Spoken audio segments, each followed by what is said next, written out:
Hey, it's me, the book and movie guy, and yes, I already know what you're thinking. There's a very large pimple on my forehead. Don't look at it. Let's get started on today's topic, which is a new novel that I just finished reading today called When Devils Sing. Now, the first thing to note about When Devils Sing is that I ordered it from a local bookstore near me. So if you can do that, always do that instead of a big box store. But, get it however you can afford. And I wanted to talk about it here because the author, her name is Xan. She is young. She's like in her 20s, like she's close to my age, and she wrote this successful book, and I just think that's super cool, especially since she self-marketed it and stuff online. I wanted to bring some attention to this book, not only because it's good or for the author's sake, but also for any of you, who I mentioned there are quite a few, who are interested or aspiring authors, writers, whatever, to show you that it is possible. This was a woman who, in her afterwards, she talks about being a waitress at a restaurant and kind of like being poor and sad. And this book is about a lot of those things. That's part of the reason I wanted to talk about this.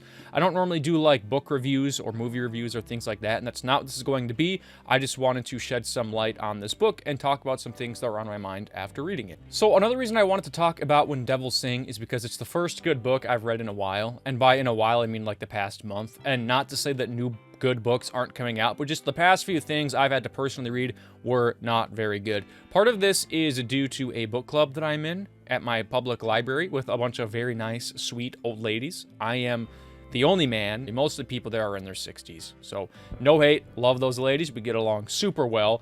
But past few books that we've picked just weren't that great. So 2 months ago, I had to read All the Colors of the Dark by Chris Whitaker, which a lot of people really like this book.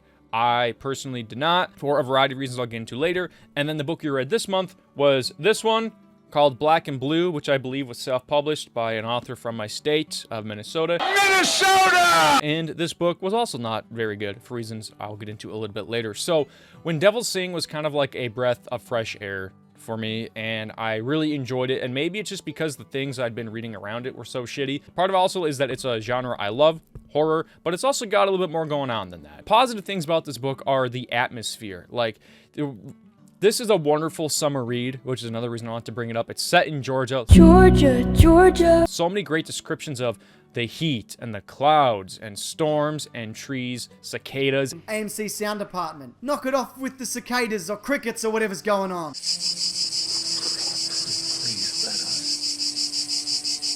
Just a white noise of chirping. And just kind of the sounds of Georgia, rural Georgia in general, really came through well in this book. And that's something that I absolutely love. And it's something that this book in particular, which I just read, was absolutely lacking in. So if you are, again, an inspiring author, this should go without saying, but some people don't do it.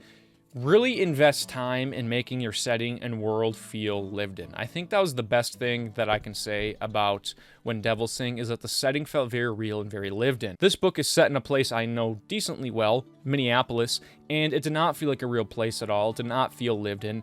The weather is never described, the sounds of the city are never described, the small things people are doing are never described, and that's part of the reason that this book felt really, really flat to me. When Devils Sing also has interesting characters. There's like 4 or 5 principal characters all working together on a detective case. And I bring this up because this book, Black and Blue, also has about 4 or 5 characters working on a detective case. And the other book I had to read recently, All the Colors of the Dark, also has like 4 or 5 different characters involved in some kind of mystery. And in both of those other books, it was hard for me at times to kind of keep the characters straight. Not because the text was complex, but because they were not very well developed, and all of their narrative voices were the same.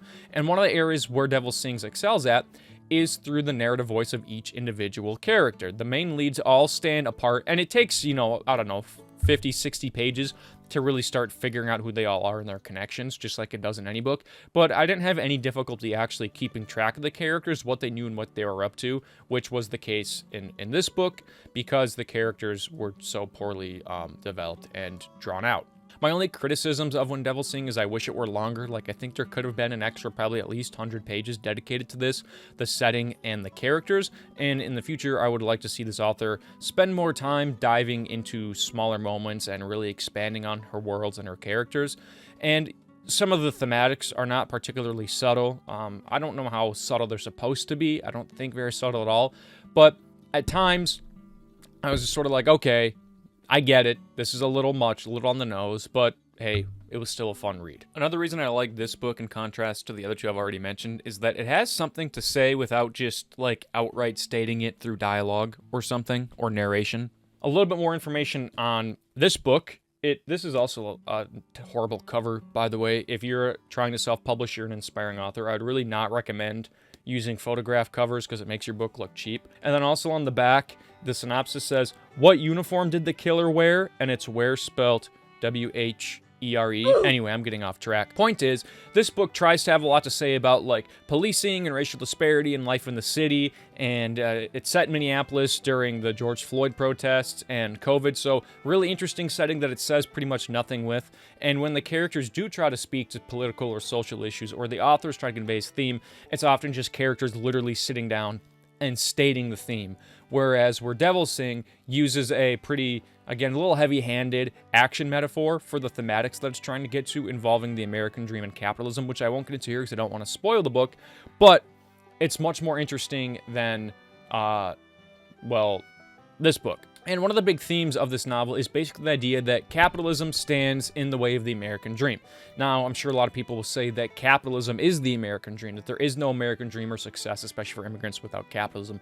And sure, you can make that case. You could write your own book about it. However, this book chooses to sort of take the opposite approach, and it really kind of leans into those ideas at the end, particularly in the way it criticizes not just capitalism as a system, but in the way that it criticizes specifically rich people in areas that see stark wealth divides. Being a book which is set in Georgia, and the Deep South, and the Rural South, I was expecting this novel to lean really heavily into elements of racism and prejudice and bigotry, because that's always a direction that Southern literature goes at some point. And while the book does allude to some of those things, that was not the main political focus. Rather, this book is really interested in simple class solidarity and focuses on how the rich, and therefore capitalism, really just screw over everybody, whether they are immigrants, whether they are grow up born in the town that they eventually die in, whether they are white, black, Indian, whatever.